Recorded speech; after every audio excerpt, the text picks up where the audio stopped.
Listen, I'm really honored to be here this morning to introduce our keynote speaker, who is from one of America's largest public power companies, but also a pioneer in communications. He's the director of fiber optic technology for the Electric Power Board of Chattanooga. His name is Colman Keane. After earning a degree in business administration from East Tennessee University, Colman began his career as fiscal director with the state of Tennessee. He then became the CFO for a group of related corporations and followed that with a position heading up mergers and acquisitions at a regional CPA firm. Along the way, Colman also found the time to earn his Six Sigma Black Belt certification. Although Colman is a CPA by trade, he's always been a technologist at heart. He brings more than 20 years of experience in IT and project management to his current role.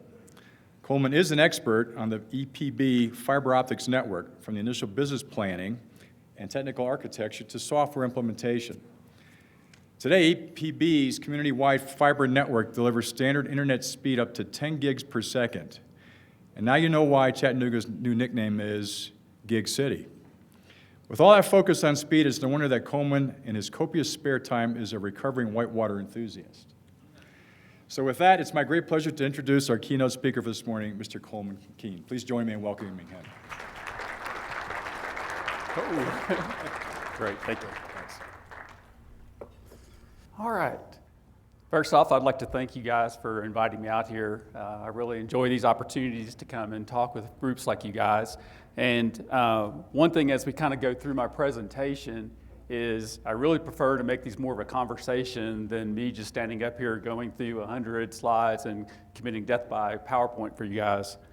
So towards that end, I've got a new tool, a little toy that I'd like to try to play with. So get out your phones, get your texting finger ready, and as we go through this, I'm going to have some polls pop up, and I'd like to get y'all's response to the questions. And to kind of start that out, here's the basic directions. And every one of the slides that's a poll will actually have these directions repeated on them. So for the first one, if you would just text your response, multiple choice, A or B, have you ever been to this conference before? And once you start doing that, oh wow, 100%, at least one person's been here before. So as I was looking at the agenda, I noticed that this is a really early start. I've never been to a conference where you actually had speakers up and running by 7:30. I was going, this must really be a bunch of broadband enthusiasts. This is something I really need to go and check out. And for me, I'm a first-time attendee. So that's good. Okay, so the next type of poll is really going to be like a word graph. And so for this, just text the first word that kind of pops into your mind to respond to the culture. So what do you think is an ideal culture for a company? And the reason why I bring that up is that for these type of deployments, really what it comes down to is minding your P's, right? So planning, preparation, people, performance. And I like to add a fifth one in there, partnerships. And so understanding your culture and your vendors' cultures and the people that you're going to work with can be a critical success factor to how things move forward for you. So we're still seeing multiple choice show in. That's not right. Okay. Let's try the next one. So what's rocking your world today? For me, it's being here and having an opportunity to talk with you guys. So as we kind of move forward with my presentation, if you have questions, please feel free to go ahead and ask them. Kind of as I mentioned, I'd like to have this be more of a conversation than me just talking at you.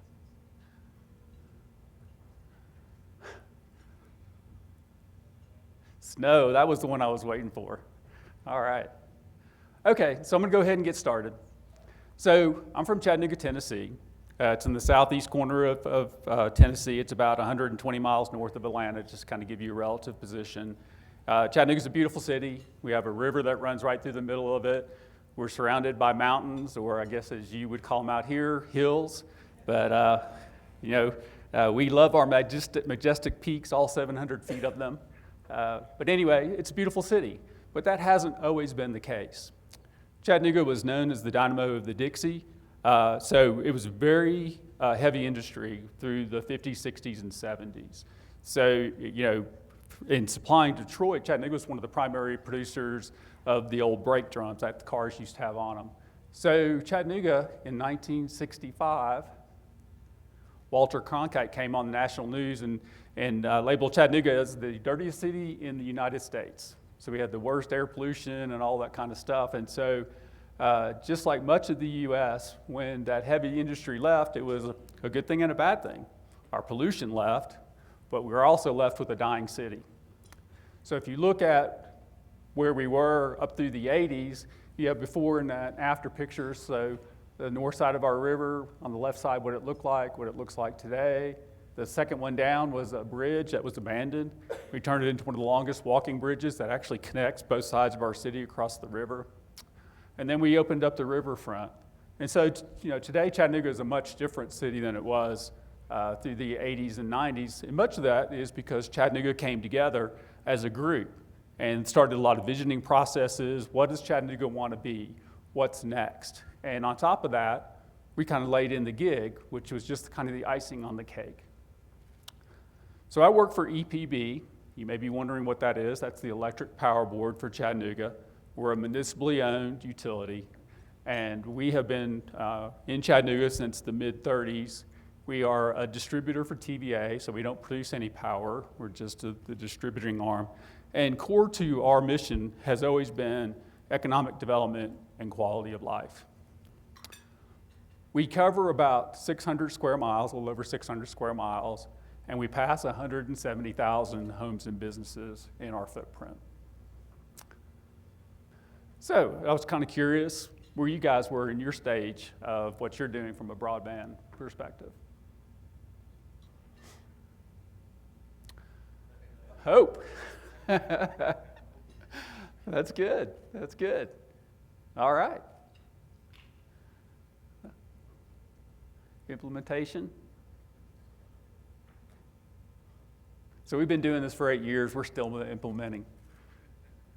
Never ends. That's right. That's right. So for us, our broadband initiative really started back in the late 90s. We had two things that had kind of happened right very close to each other. One, Harold DePriest became our CEO. He had grown up in EPB, but he had a lot of ideas on how he wanted to change things. And the second thing was we got a new mayor, John Kinsey. John Kinsey had been a developer, kind of a mover and shaker. And one of the things he did was he called our new CEO over to his office and basically laid down and said, hey, what has EPB done for Chattanooga lately? That kind of put Harold back on his heels.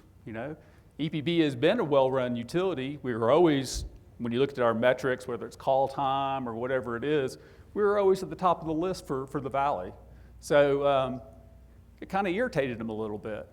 No, let me put that, it made him mad. It really made him mad. So he came back, he stewed on it for a while, and then he started saying, well, what have we really done?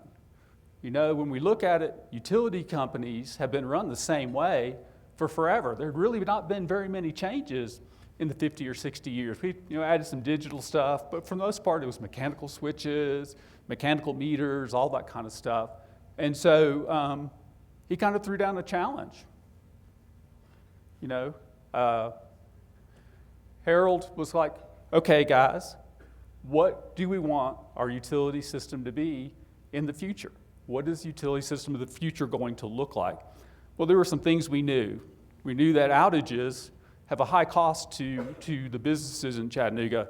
And if you kind of extrapolate out, a lot of studies, it came down to about $100 million to those, the Burger King who can't sell their burger because their power's out at lunch. That type of, not to EPB, but actually to the community. And so you're kind of looking at that, started thinking about it. At that point in time, Enron was a big deal, so you had deregulation pending. We started looking at all the things that could impact new technologies and stuff like that, kind of going forward. And so we started looking at what does it take to modernize an electric grid? So what kind of things do you want to be able to do with it? What do you want to know?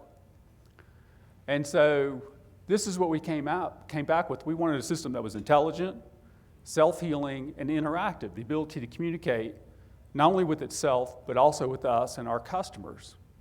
So when you start looking at this and you start thinking about the number of devices you got hundreds of thousands of potential sensors out there. So really what we needed was a low latency, real-time communication network. And so we started looking at the different technologies and what would be the best solution, and we came down to fiber. It's the only solution that gives you the ability to really pull back that much information in real time and be able to act with it. And so there were a lot of features about fiber that makes it a good technology. It's eco-friendly, depending on how you deploy your electronics. You can actually have passive optics, so very little power usage through it. It's very resilient, which is something we found out the hard way. When we launched our business, for that first 3 years of our fiber being deployed, we had some of the worst storms come through the Chattanooga area that we'd had in the history of EPB. We literally had fiber laying on the ground for a week with cars driving over it and still transmitting light and being able to basically do our outage management type stuff with the information that was coming back. So a quick question. Just want to see what y'all think about this.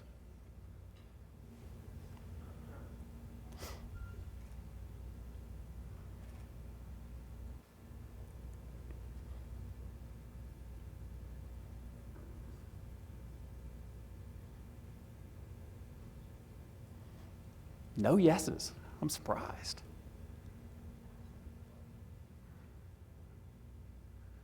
It falls in the maybe. Someday, potentially. Right now, 5G is a little overhyped, but it does have some potential down the road. But in order to meet that potential, you're going to need to have very robust backhaul, which leads you basically to a very fiber-deep infrastructure, no matter which way you want to go. So when we started our planning process, we looked at, how do we want to roll this out? So first thing we did was we talked to the incumbents. And over the years, having worked with a lot of other utilities that are doing this, the one thing I have found out is incumbents love to talk. And talk. And talk. And the primary reason is that the more they talk, the less likely you are to go into the business, and it's the easiest way they can compete. They do not want to compete in the marketplace with anybody if they can help it. So talking is easy. Going out there and getting politicians on their side to delay people from doing this. And then the last thing is suing you. A $500,000 lawsuit is nothing compared to $1 million in revenue that they may lose in a month. So can you get the incumbents to do it? It depends. Are you a tier 1 city? Sure, they'll come in and do it in a tier 1 city. What's the state of their architecture that they have already in your footprint? How much money are they going to have to put in to upgrade it? That's going to have an impact on whether they're going to work with you or not. So all of those type of questions come into play. So maybe, but most likely they're not going to do it. Then, of course, you have the Google type thing. So Google was, the thing. Everybody wanted Google. Bending over backwards to give Google, to come into their cities, but that's pretty much dead now. Right now, Google has kind of put everything on hold. They're not really looking at doing anything new. And so then that leads the last one you have is a community-led project. And there's a lot of ways that communities can roll out fiber. And you really have to kind of go back to the minding your P's, putting in your plan. So in order to do a plan, you have to kind of figure out what is it that I want to do. And so for us, we had a very structured business planning process. So these are the things that were key for us in starting our process. And then basically we came into these categories. The last one down there is competitive response. So we targeted all of these, and we spent a lot of time developing a lot of thoughts and ideas around them. And as we created these profiles or these little papers that we did, we used those opportunities to actually go out there and start educating our board and our city councils and our county government.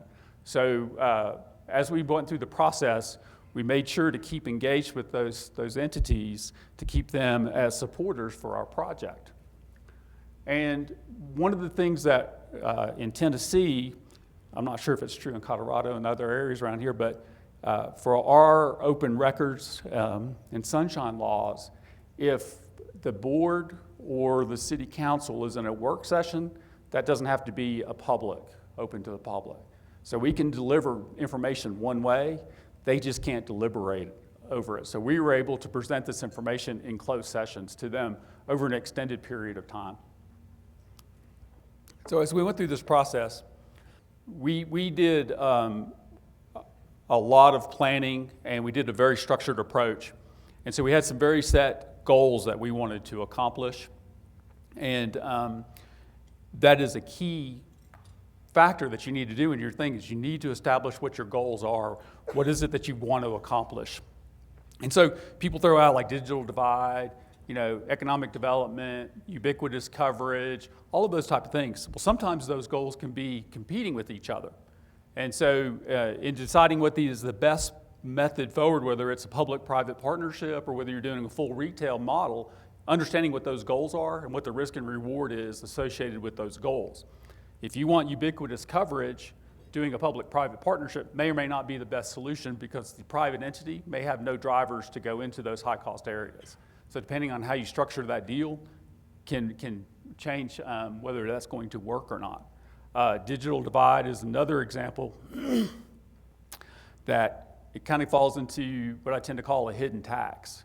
So if you have a 30% or 40% penetration across your footprint, but you're making your digital divide solution only available inside of your retail solution, then you've got 30 or 40% of your population bearing the cost for what should be a more general-based obligation, right? So it puts strain on your business model when you limit it to such a small group of people that are paying in the revenues and then turning those revenues around to support what should be a broader-based solution for digital divide.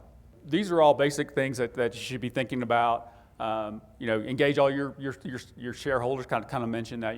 We actively went to our city leaders and our county leaders and got them involved early on.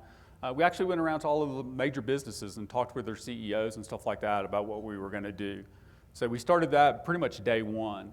But one of the real keys to success is really continued engagement with your community. A lot of what Chattanooga has going on today isn't necessarily from EPB, it's from the city actually embracing what the gig can do. So here are some of the drivers that people look at: availability, affordability, competition, economic development. So what were some of the aspirations for you guys in going down the broadband scenario? Digital divide, economic development, quality of life?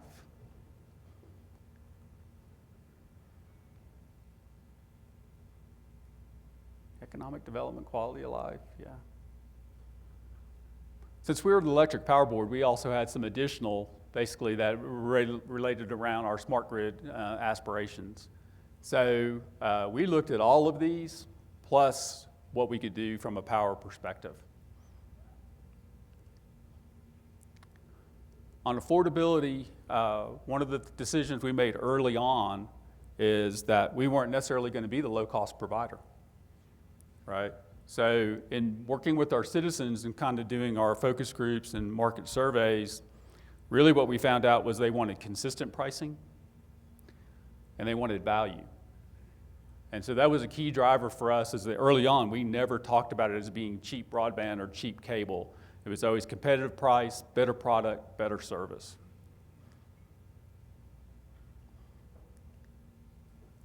So here's some of the things that we kind of looked at. Basically, service availability. How can we improve the reliability of our electric system? Community growth, sustainability.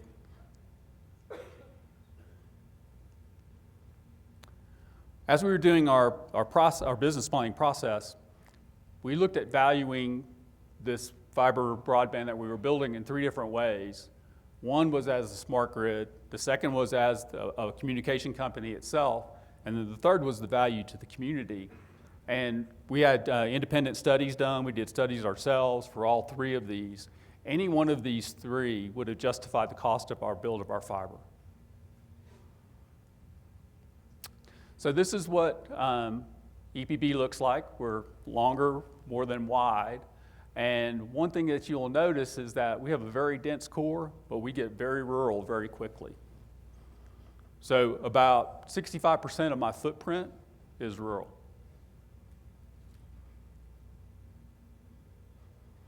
So as you look across doing your broadband deployments, what do you think your biggest challenges are? Cost, yeah. Yeah. Cost.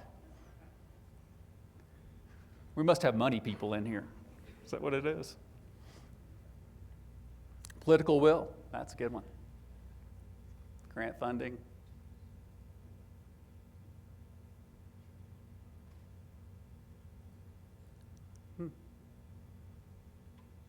Okay. So this is kind of what our network looks like. We have our inputs coming in, so we're a full triple play provider, so we have a satellite farm for video, we have a switch for phone, internet access, so that comes into our head end. We have transport fiber that we have rings, so we have 2 huge rings around our city.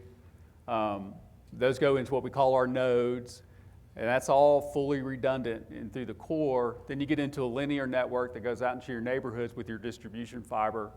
And then you have an LCP cabinet, our local convergence point. That's where your splitters go. And you kind of line up neighborhood size, basically 500 customers or less to an LCP. And then during the business planning process, we kind of laid out basically what our topology would look like. Google Maps literally draw a line, say what are the distances. And since we're an electric company, we had good data about how many customers we had and where they were located and could kind of segment our network to do a quick kind of a layout for a design. These are just some things that you'll see in your network. I'd mentioned the LCP, that's basically where your splitter cabinets go. We spend a lot of time talking about where do you put those cabinets. So it's sitting on a pole, what's it look like in a neighborhood, how do you have access to it to make it easy to work on. Down beneath that is a network access point. Basically that's where you hang in your network on your distribution, and then the service drop comes out of there to the customer. Up in the right-hand corner, and I was talking about this at breakfast this morning, this is the one thing in doing the business planning process that never entered my mind. It's probably the only thing that we didn't think something about, and that was people sheeted our fiber. This happened literally a couple weeks after we had first launched. Guy sitting in his backyard drinking beer, started taking pot shots at the fiber. Who knew?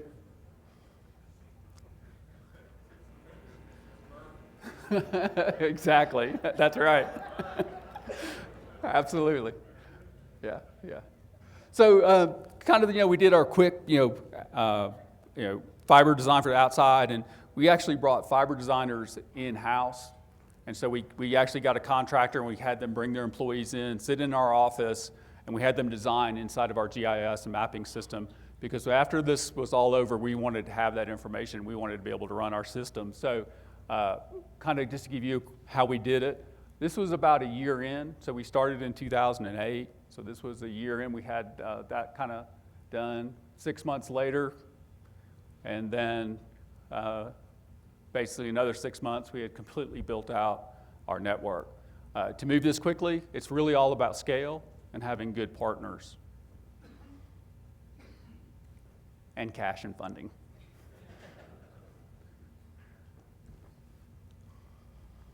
So just out of curiosity, how many of y'all have been thinking about your big once policies or 5G, like where you small cell placement on poles? And are you ready for the people that are going to come in and try to do the land grab for those type of things? If you're looking at bringing in a public-private partnership or incumbents and that type of stuff, speed to market is going to be critical on how easy you make it for them to get access to this type of stuff. Okay. So we kind of did the outside plant, got that built, everything was great. And so when we were looking at doing our business planning, the key issue for us was customer service. We always knew that we were going to differentiate ourselves by being a higher level of customer service than the competition. So in order to do that, we had this concept of what we wanted to do as an end-to-end system. So when an order was placed, we wanted that to flow through the entire system automatically and provision the equipment and basically do it real time. So we wanted to avoid the fat fingering where people made mistakes by doing it manually or swivel chair or any of those other type of things. We also wanted accuracy in billing and those type of things, which basically leads to your first interaction with your customer. If their first bill is wrong, it sets a bad tone. And so we actually consciously formed multifunctional teams, and we spent a lot of time in the business planning process going through and looking at the high areas that needed to be addressed. And we had some things that we basically wanted our employees to engage in, and these are some of our drivers here. So we wanted to measure the difference we make, not the effort we exert. So I wanted to know how many widgets you produced, not how long you worked. We wanted our individuals to achieve their greatest potential. We were firm believers in hiring intelligent people, and then they'll figure it out. You don't necessarily need to hire an expert in that area. You need to hire somebody that's willing to learn. And then excellent service delivery. So we actually took and broke down all of these different areas and had teams formed to address them as part of our deployment. And so creating that end-to-end system, you needed to make sure that all of your processes work together. And so, one of the key mantras that we were kind of going around is, don't throw your pain point over to somebody else, and definitely don't throw it to a customer. So look at that end-to-end process and decide what the best place for that to happen and make it happen there. So that kind of gave us our processes thing. And then the next thing we were looking at is how do we want our systems themselves to work? So we had some initial design criteria. We wanted a highly scalable architecture.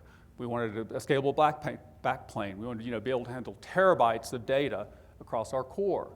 We wanted all of the interfaces to be SOAP or XML so that we could facilitate that end-to-end provisioning type stuff.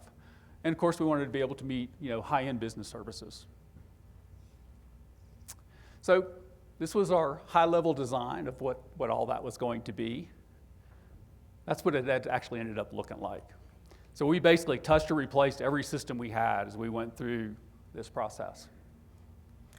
So this is one of the new ones we put in, which was the mobile workforce. So this basically, an order comes in, it's decomposed into its parts, and it finds the nearest best truck.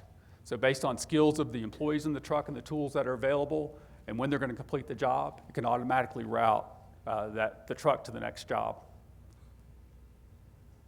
So I had mentioned we had valued this 3 different ways. So I kind of talked about how we went through the business planning process. This was the value to the electric system.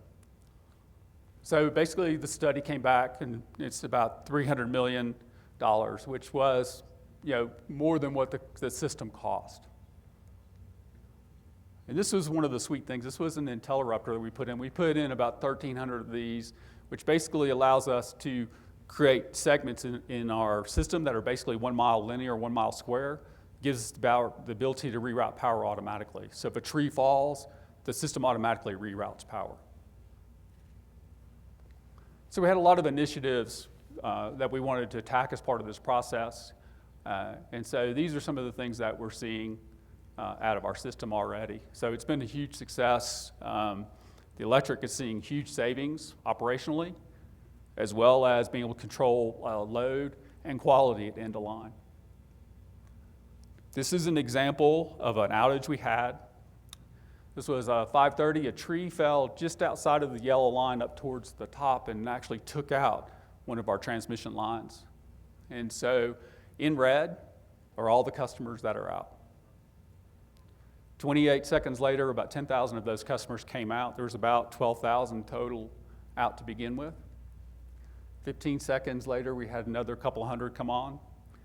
At this point in time, our employees in the office knew what was going on and started looking at what was going on. And 3 minutes later, they were able to bring on about 400 more by manually rerouting power from the office, no truck roll.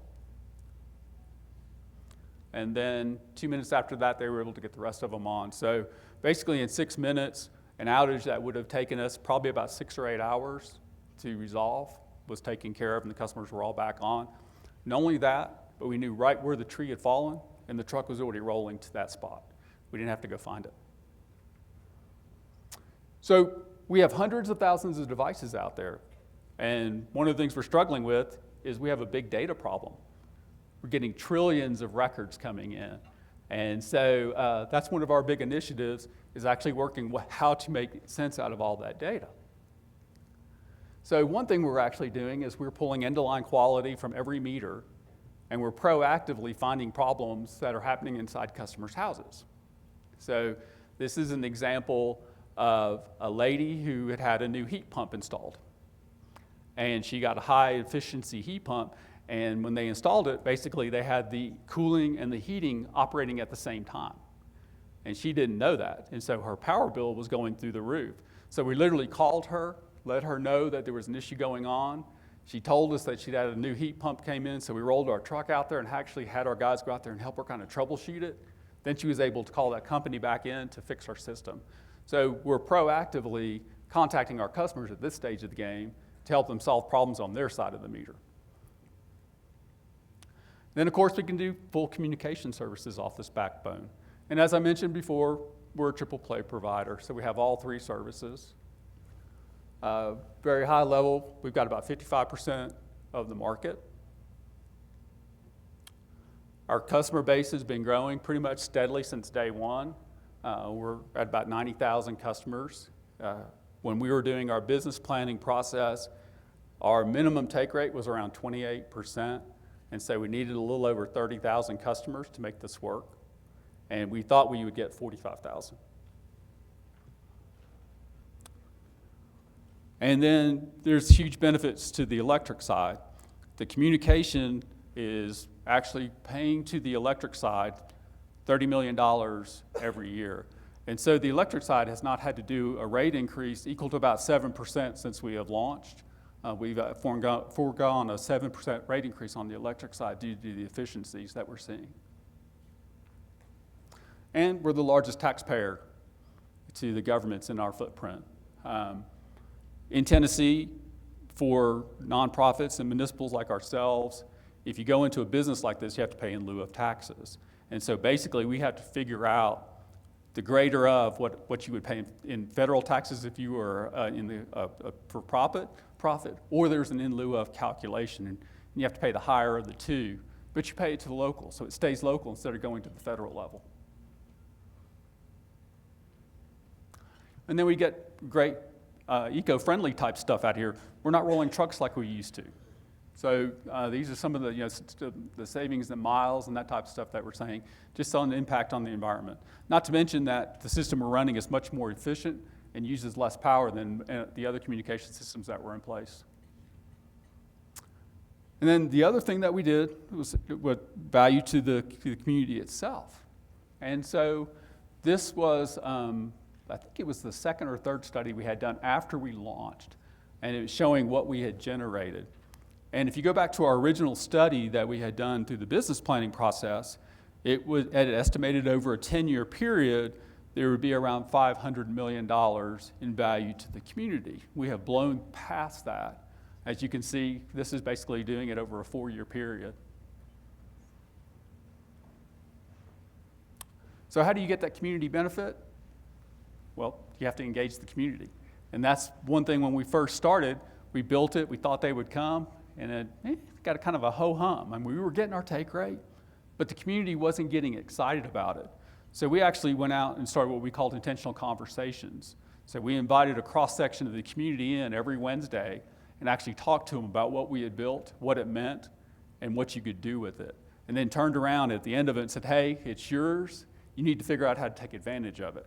So we brought in CEOs, school teachers, retirees, just housewives, the whole thing, cross-section. So about 15 or 16 people every Wednesday from all walks of life, and put them in there and start talking to get them engaged. This right here is Dr. Bush. We love Dr. Bush. He's one of our early adopters, and he does radiological practice. And so he engaged this very early on, and he has, even our 10 gig service, he has it at his house and at his doctor's houses. So what they used to actually do was they used to take the packages and have couriers run them around town to the different offices. Now they can transmit these real time via our network, and of course we've created as a private network, a VLAN, a flat layer 2 network for them. And so it's very secure from a HIPAA perspective. And not only that, but they no longer have to come into the office when they get called in the middle of the night. They can get up, go to the computer, look at it, 15 minutes, they're done, back to bed. And so he basically says that he's grown his business tremendously since he started this, that he's basically saving 2 headcount by having the efficiencies of real-time transport for all of this stuff. The next thing is we have a lot of events that we help put on in Chattanooga. This is one of our startup events. This is Gig Tank. It's one of the first ones we did. This guy was an excitable guy. He was fun to watch when he was doing his presentation. So Gig Tank was basically an 8-week program during the summer that brought in startups. There was housing available, all that kind of stuff with the package. And so they went through a training period, more or less, where they got to fine-tune their ideas and then present them at the end to see who won. So there were, every Wednesday and Thursday, they would actually do their 3-minute speech to different groups that would come in. So financing guys came in, technology guys came in, different people to help them fine-tune their process. And then there were huge prizes for them at the end. Plus, they got to meet a lot of venture capital type people. So we were one of the smallest cities to actually create an innovation district. So we actually have an area where we try to encourage startups to go into. And so there's a building that's available with cheap rent. There's housing available that was brought online that's kind of geared toward the millennial mindset. And so we're getting a lot of activity out of our innovation district. And these are just a few of the entities that are involved in that. And then I kind of mentioned, minding your P's and partnership.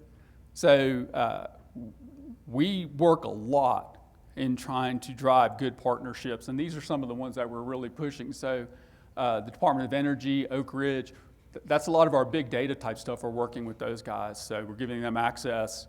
They actually embed in our footprint to actually start looking at the data and what we could do to make smart grids better in the future.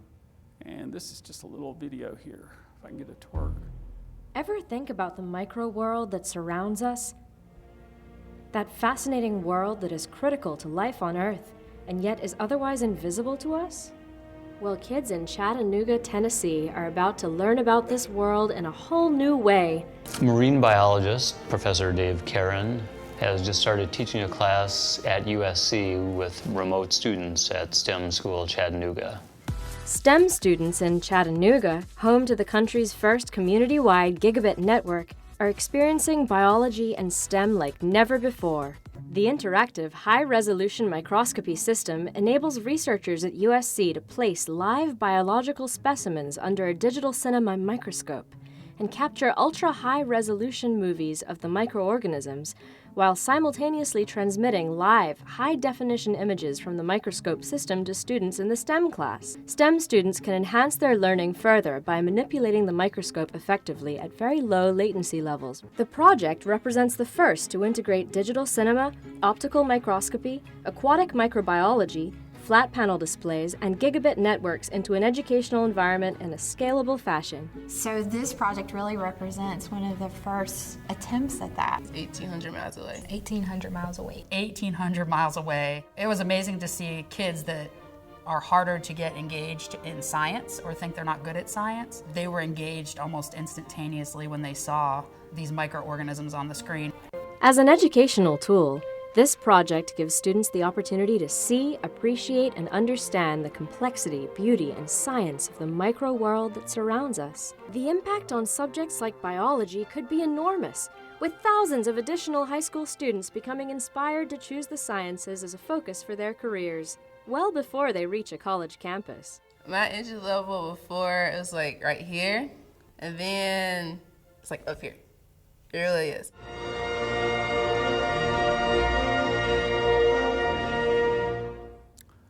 So, leveraging these partnerships, we're always trying to find things to keep the community engaged and keep them excited about what these networks can do. And this is just an example of one of those things that we had done. And, it was actually pretty spectacular to go to this classroom and actually see how engaged these students were. But the more intriguing thing to me was actually the professors on the other end at USC. They actually loved doing this. They loved engaging with the students real time and being able to have that two-way conversation. It just was something that were not used to doing. I guess at college level, they didn't get quite the excitement that they did out of the high school kids. So it was a win-win. Then another thing that we did was we did remote duets. So also leveraging a partnership and a software called Lola, which is a low latency application. We did across country using internet to nailing up a gig to actually be able to do performers on either side of the country performing together. And so the first one was a duet with T-Bone Burnett in LA and a guy playing locally at one of our events on the river. And then we have done several others where the latency's actually gotten low enough that the last one was, there was a UN-sponsored music group that kind of travels around. And one of the ones that they had was very percussion-oriented.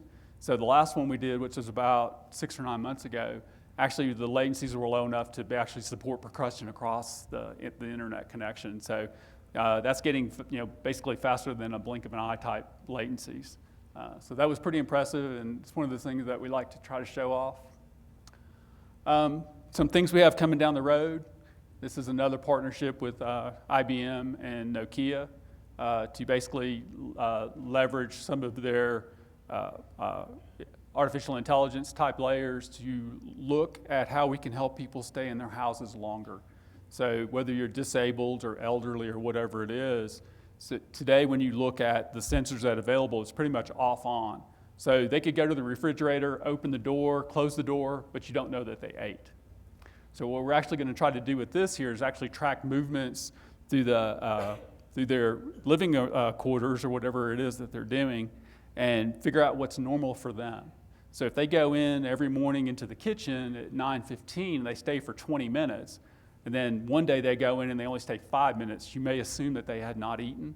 Get an alert so exactly the caregiver can call and say, hey, is everything okay? We'd really like to get to what we call the Uberization type thing and potentially even have a service that actually have a meal delivered to them if they're just not feeling like cooking that day. So those type of things that we're looking at trying to create as we go forward. And then we have a whole bunch of other stuff that's in the pipe with our different partners that we have available. So that was pretty much a quick overview of what we're doing and what we've done. And if y'all have any questions, I'd be more than happy to answer them. Yeah? What are your oversubscription rates on the topology that you deploy? Yeah, so when we first did our initial design, they were very low. And so one of the things that we had learned, one, we launched with a 15-15 symmetrical, which was faster than Comcast at that point in time. Comcast came back in and deployed basically a 12 and one asymmetrical product. And so having kind of had about 6 or 9 months in, we just basically doubled our speeds just to stop the conversation, right? So at 15, we were 1 to 6. So extremely low. And if you kind of look across the industry, you're usually somewhere between 1 to 100 to 1 to 150 is considered pretty good in the telecom world. So every year after that, we just doubled our speeds till we got to a gig, basically. And one thing we found out is that people's utilization doesn't change that much. So we've seen huge increases over time as people overall tend to use it, but it doesn't change when they go from a 100 meg package to a gig package. So now we just monitor our back end and make sure we have 2x of what we need at the highest peak. And we make sure that we have geographic and vendor diversity on those links. So if we lose one, we still have 100% capacity for whatever our last peak was.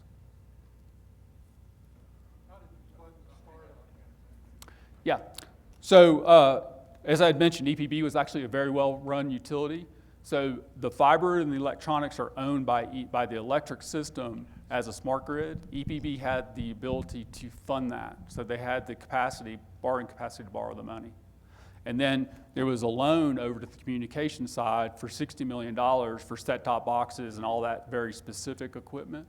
So that was the initial startup. The telecommunications side has paid off all of their debt at this stage of the game. There is no debt. Do you operate an open access network? Who's asking that question? Where are they? Stand up. Oh, all right. Yes. So I'm going to give you the sort of, right? When we launched, we were afraid of open access only type networks because of controlling the customer experience to us is key to being successful. Having said that, I wholesale my network to my competitors. So technically I am open access. And so that wholesale model actually has a couple different flavors. I do direct internet access where I actually provide them their own internet, they do their own infrastructure. I also white label my products. One of the things that you saw was people early on trying to claim that you weren't a success. Yes. Now that it's very clear that you are a success, we see claims that the only reason you're a success is because the Department of Energy gave you $111 million. Yes. Curious how you respond. It's not true. So that was the TARP money that came out because of the crash that happened or whatever. We were shovel ready. Literally, we were building already. So that money was icing on the cake. And I had mentioned early on that we put basically 1,300 of those interrupters into our network. Those interrupters were $50,000 a piece. So we got a huge grant from the Department of Energy. That went into our smart grid initiatives. So meters, collars, the interrupters, sensors in our transmission system, new SCADA software, you can go down the list. That's where that money went to. It really had nothing to do with us going and doing this project, and it really was not part of our business planning process at all. Yeah. A few slides back, you indicated several thousand new either jobs or companies, I'm not sure which. Yeah. Can you kind of characterize what a few of those were that might not have happened without this capability? Yeah. So, that's one of those, when you're doing economic development, there is never a single reason why a company goes to a community, right? So since we have launched, we've had VW open up a plant along with all the associated manufacturing that supports that in there. We've had Amazon, we've had a lot of big companies come in like that. Can I say it's specifically because of the broadband network? No. Can I say it's because we have the best power quality that you can get? No. Can I say it's because we actually leveled out 3,000 acres so that there was a place they could build? No. But if I put them all together, that's why they came, right? So that's one. That's where that number comes from, is from large companies. But where we're seeing the real job increase is in small. So that's very difficult for us to measure. But in Chattanooga, we were suffering the brain drain, and I was one of those. So kids went away to college, never came back. There were no jobs. I went away for 20 years and then came back. Today, we have young kids moving to the city that have no ties to the city at all, and then figuring out what it is they want to do. So if you go around our downtown, it's a whole, there's little restaurants opening up, custom butcher shops, all of this kind of stuff that these kids are starting up to support the tech guys that came in that want that kind of lifestyle. So we're seeing huge influx at the younger age. It's going to be really interesting for me when we get our next census data, because we've been skewing old because we had the brain drain. It's going to be interesting to see what this effect has had on our average age in Chattanooga. We have time for one last question, so I'll give it to John.